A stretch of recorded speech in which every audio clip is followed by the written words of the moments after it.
And a heads up for drivers tonight. The city's streets division is sending plows out to clear Madison's salt routes as the roads may become slick again.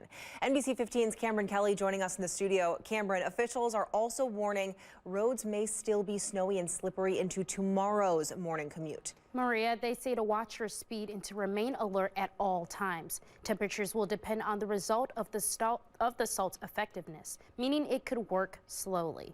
The city says residential streets are not salted, and salt is the only tool that can melt through that final layer of snow on the roads.